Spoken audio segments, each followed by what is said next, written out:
नाम के आश्रय से वे कामनाएं नष्ट हो जाएंगी। आहा, क्या कहना, कितना आनंद होगा निष्काम भाव से नाम जपने में, वाणी से वर्णन नहीं किया जा सकता। इस प्रकार से जीवित रहने का फल क्या है? जीवस्य तत्व जिज्ञासा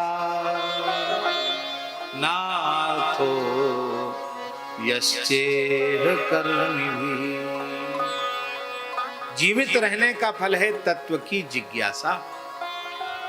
इसी शरीर से, इसी जीवन में भगवत साक्षात्कार हो, भगवत तत्व का अपरोक्ष अनुभव हो, भगवत तत्व का बोध हो, ऐसी प्रबल इच्छा,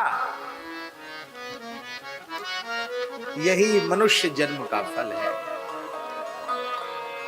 हम बार बार प्रार्थना कर रहे हैं, भगवत प्राप्ति की कामना अशुद्ध चित्त में नहीं आती,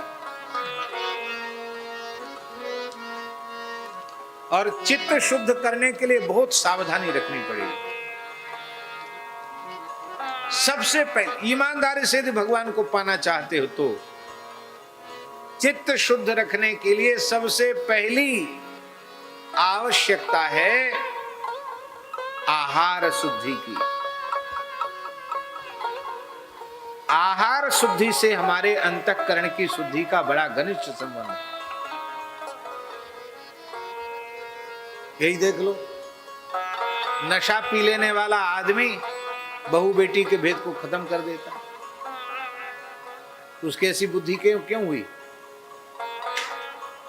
प्रत्यक्ष देख लो, अशुद्ध आहार के कारण। वेद में स्पष्ट लिखा है, आहार शुद्धौ सत्व शुद्धि। आहार की शुद्धि से अंतःकरण की शुद्धि होगी। और आहार शुद्धि का मूल मंत्र इतना ही है वैष्णव के लिए कि जो वस्तु भगवान को भोग नहीं लग सकती है, उस वस्तु को कभी आहार के रूप में नहीं लेना। पवित्रता से नैवेद्य बनाकर भगवान को अर्पित करना और भगवान का अधरामृत प्रसाद ही लेना। जो वस्तु भोग नहीं लग सकती उसको नहीं खाना, यही आहार की शुद्धि है। और एक विशेष बात है महाराज जी, आहार तो पवित्र है, पर आहार जिस धन से जुटाया जा रहा है, उस धन के इकट्ठे करने का तरीका पवित्र नहीं है। ध्यान में आई बात? नहीं आई तो शुद्ध आहार करने से भी मन बिगड़ जाएगा।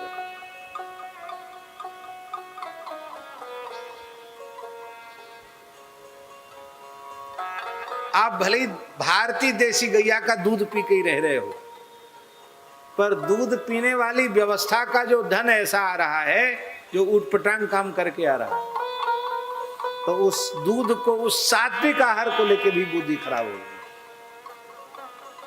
इसीलिए कमाई का जो साधन है वह भी अशुद्ध नहीं होना चाहिए। पदार्थ अशुद्ध नहीं होना चाहिए, तो पदार्थ शुद्ध होना तो चाहिए तो ठीक है, पर उस पदार्थ की प्राप्ति के निमित्त जो धन है, उस धन के आने का जो रास्ता वो भी पवित्र होना चाहिए। नहीं तो तत्काल कुछ न कुछ प्रभाव चित्त पर पड़ जाएगा। पुराने महात्मा लोगों में ऐसी विचारधारा थी कि वे व्यक्ति से पूछते थे, जब कोई सेवा करने आता था तो उससे पूछते थे, भैया तेरो क्या काम अटक गया है, काय को तू भंडारो दे रहा हो, किस लिए सेवा कर रहा है? फिर वो बताता, इसलिए कर रहा हूं। फिर पूछते, भैया तुम्हारा काम क्या है? और समझ में आ जाता कि कोई कामना है या कोई काम है, तो फिर हाथ जोड़ लेते, भैया हम तो मधुकरी मांग के भजन कर लेंगे, हमको तुम्हारे भोज भंडारे की आवश्यकता नहीं, और कहीं तुम भेंट विदाई खर्च करो, हमें आवश्यकता नहीं है। इतनी कठोरता अपने जीवन में रखो तो संभव। इकट्ठा करने का साधन भी पवित्र होना चाहिए, क्योंकि वो भी आहार शुद्धि में ही आता है। आहार शुद्धौ सत्व शुद्धि ही। दूसरा, पहला साधन आहार शुद्धि, दूसरा साधन नित्य स्वाध्याय। नित्य स्वाध्याय का अर्थ है श्रीमद् भगवद गीता, श्रीमद् रामचरितमानस, श्रीमद् भागवत, श्रीमद् भक्तमाल, श्री विनय पत्रिका। मनुष्य मात्र के लिए 5 ग्रंथ पर्याप्त हैं, सबके लिए, कोई संप्रदाय का भेद नहीं और कोई जाति का भेद नहीं, सबके लिए 5 ग्रंथ पर्याप्त हैं। क्रमशः एक एक ग्रंथ को ले लें, एक हो जाए पूरा दूसरा शुरू कर दें, दूसरा हो जाए तीसरा शुरू कर दें, ये रोज दिशा मिलती रहेगी।